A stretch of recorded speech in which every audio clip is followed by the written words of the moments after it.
दुनिया में ऐसा कोई रोग नहीं जिसका हल मेरे महादेव का जल नहीं। दुनिया में ऐसा कोई रोग नहीं जिसका हल महादेव का जल नहीं। महादेव पर चढ़ा हुआ जल का यदि आचमन करते हो, महादेव पर चढ़ी हुई बेलपत्र खाते हो, महादेव का गुणगान करते हो, तो निश्चित है एक दिन तुम्हारा जो दुख है, तुम्हारी जो तकलीफ है, तुम्हारा जो रोग है वो समाप्त होगा ही। सारी समस्या का हल एक लोग समाप्त होगा, निश्चित है। 12 ज्योतिर्लिंग का स्मरण कर। सोमनाथ जी चंद्रदेव को काया का रोग हुआ, देवाधिदेव महादेव ने उस रोग को समाप्त कर, रोग समाप्त कर। फिर वर्णन आया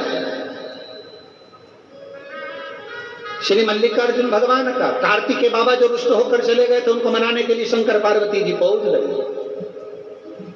देवाधिदेव महादेव मनाने के लिए पहुंचे, भगवान मनाने के लिए मल्लिकार्जुन के रूप में विराजमान हो गए भगवान शंकर पार्वती। अगला वर्णन आया है श्री महाकालेश्वर भगवान का। दूषण नाम के राक्षस का संहार करने के लिए भगवान शंकर काल अधिपति बनकर विराजमान हो गए और शिव जी का नाम महाकालेश्वर पड़ गया। बोल महाकालेश्वर भगवान की। भगवान शंकर का नाम महाकालेश्वर पड़ गया। शिव के नाम का स्मरण, जैसे महाकालेश्वर भगवान 84 रूप में विराजमान है उज्जैनी में, उसी तरह कुबेरेश्वर धाम में, सीहोर कुबेरेश्वर बाबा की पवित्र भूमि पर कंकर कंकर में शंकर के रूप में मेरा महादेव विराजमान है। कंकर जो दिल से मांगते वो मिलता। कभी बन सके एक आध बार, कभी योग लगे ना, जब सीहोर की कावड़ रहती है ना बाबा की, बाबा को कावड़ चढ़ती है। आप में से कोई आया है कावड़ में कभी? बाबा की जब कावड़ चढ़ती है, एक दिन हम घोषणा करते हैं मंच से कि सावन महीने में इस दिन बाबा की कावड़ चढ़ेगी। कभी मौका मिले ना तो जो कावड़ चढ़ाकर आ चुके हैं ना, ये बेटी आई हो, जो कावड़ चढ़ाकर आए उनसे पूछना कि 1 साल पहले जो कावड़ चढ़ाई थी, तो 1 साल पहले जो चढ़ाई थी, 1 साल बाद कावड़ चढ़ाने तक के समय में देवाधिदेव महादेव ने जिंदगी में कोई दुख नहीं दिया होगा, आगे बढ़ाने का प्रयास ही किया। ये शिव तत्व है। बैठो, ये शंभु है। कभी मौका मिल जाए जीवन में, सावन के महीने में जब कहा जाए कि कावड़ बाबा की चल रही है, आओ और हमारे साथ चलकर 11 किलोमीटर पैदल चलकर बाबा की कावड़ का एक आनंद लो। कभी मौका मिल जाए और बाबा से कहना इस सावन में हमको बुला ही लेना, बाबा से प्रार्थना कर। सीहोर सीवन नदी का जल लेकर, माँ सीवन का जल लेकर बाबा को चढ़ाने के लिए निकल। कभी मौका मिले तो जरूर शिव कृपा। अगला वर्णन आया है ओमकारेश्वर का। विंध्य नामक पर्वत पे तप करने पर भगवान शंकर ने दर्शन देकर ओमकारेश्वर के रूप में विराजमान हुए। मां नर्मदा जी ओम के रूप में भ्रमण करती। फिर वर्णन आया है श्री केदारनाथ जी का, जहां पर तारकासुर के बेटों को मारते समय भगवान का जो शरीर आधा रह गया वो धड़ रह गया केदार में, और शीश गया है डोलेश्वर के रूप में पशुपति नाथ। भगवान विराजमान केदारेश्वर। ओ केदारनाथ भगवान की। निवेदन है, तीर्थ जाओ, केदारेश्वर जाओ, 12 ज्योतिर्लिंग में जाओ, सीहोर कुबेरेश्वर धाम जाओ, पर निवेदन केवल इतना सा है, वहां जाना तो केवल देखने के लिए मत जाना, वहां जाना तो घूमने के लिए मत जाना, वहां जाना तो मेरे शंभू को अपना बनाने के लिए, अपने दिल में बिठाने के लिए जाना, उसको अपना बनाने के लिए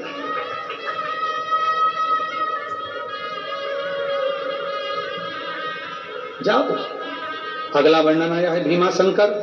कुंभकर्ण के बेटा भीम, जिसने चारों तरफ उपद्रव मचा कर रखा था, तो भगवान देवाधिदेव महादेव ने भीम का संहार करा। शिव जी का नाम भीमा शंकर हो गया। अगला वर्णन आया है काशी विश्वनाथ। मनु शत्रुपा के तप करने पर भगवान देवाधिदेव महादेव काशी में विराजमान। काशी में विराजमान। कभी मौका मिल जाए, 12 ज्योतिर्लिंग में से अभिमुक्तेश्वर, आनंद देने वाली, अभिमुक्त करने वाली, मोक्ष देने वाली, महाशमशान, काशी में अगर कभी कथा सुनने का मौका मिले तो जीवन में प्रयास करना कि काशी की पवित्र भूमि पर अभी कभी शिव महापुराण सुनने का मौका मिले तो जरूर सुनो। हमारी तो दिली अभिलाषा रहती है कि 12 ज्योतिर्लिंग में से हर ज्योतिर्लिंग में कभी ना कभी बारंबार कथाओं का स्मरण होता रहे, जिससे संसार के लोग उस कथा में अगर भूलवश भी आ जाए तो उनकी जिंदगी सार्थक हो जाए। टीवी पर भी सुन ले तो उनका जीवन सार्थक हो। कभी मौका लग जाए काशी में कथा सुनने का, 7 दिन। यहाँ तो शास्त्र कहता है काशी में एक रात्रि भी अगर कोई रुकता है तो उसका जन्म मृत्यु लोक में दूसरी बार नहीं होता, वो कैलाश धाम पर रहता है, तो वैकुंठ रहता है। काशी काशी काशी काशी 5 बार बोल ले तो जीव आनंद के साथ में मोक्ष पा जाता है। मोक्ष हमारे तो ये बनी वाले जजमान राजकुमार जी जायसवाल जी ने अपनी बेटी का नाम काशी रख रखा है। उन्हें बेटी का नाम काशी रखा, छोटी बेटी का नाम काशी। शिव धाम है काशी, महाशमशान है काशी, मोक्ष नगरी है काशी, आनंद की राशि है काशी, शंकर का घर है काशी, शिव का निवास है काशी, दुनिया का सुख है काशी। शिव तत्व की प्राप्ति। अगला वर्णन आता है त्र्यंबकेश्वर बाबा का, जहां गौतम बाबा पर गौ हत्या का दोष लगा दिया। संसार के लोगों ने किसी को नहीं छोड़ा।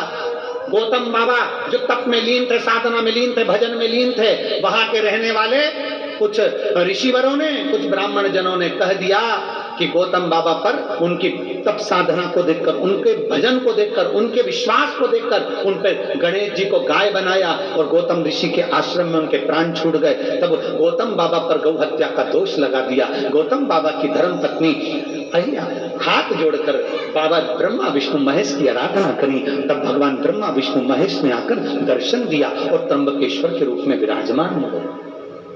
अब जरा विचार करिए, संसार के लोगों ने गौतम ऋषि को नहीं छोड़ा, संसार के लोगों ने उंगली उठाने में संत तुकाराम जी को नहीं छोड़ा, मीरा को नहीं छोड़ा, कर्मा को नहीं छोड़ा, नामदेव जी को नहीं छोड़ा, कर्माबाई को नहीं छोड़ा, तो दुनिया के लोग आपको और हमारे को छोड़ेंगे?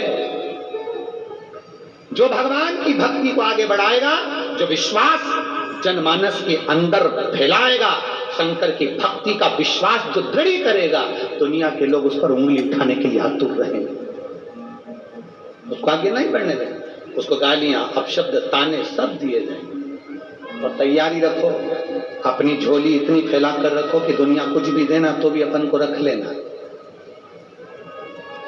सुबेरे सुबेरे जो कचरे की गाड़ी कचरा लेने आती है ना, वो कचरा भी एक दिन खाद बन जाता है और खाद बाजार में बिक कर तो भी लोगों को फायदा हो जाता है। तो तुम्हें टेंशन नहीं लेना है।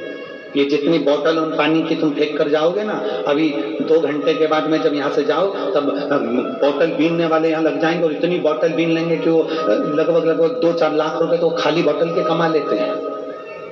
ओनली खाली बोतल के, केवल खाली बोतल के। जरा विचार करिए, कोई भाटा भी दे रहा है, पत्थर भी उसको ले लेना है, कचरा भी दे रहा है ले लेना है, कोई अपशब्द भी कर रहा है ले लेना है, कोई ताने भी दे रहा है ले लेना है। हमें नहीं बोलना है, उसका जवाब देगा देवादिदेव महादेव।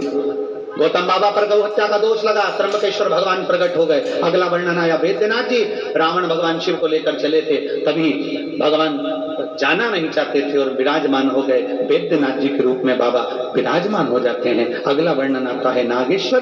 दारुक नाम के असुर का संहार करने के लिए भगवान नागेश्वर विराजमान। फिर अगला वर्णन है श्री रामेश्वरम।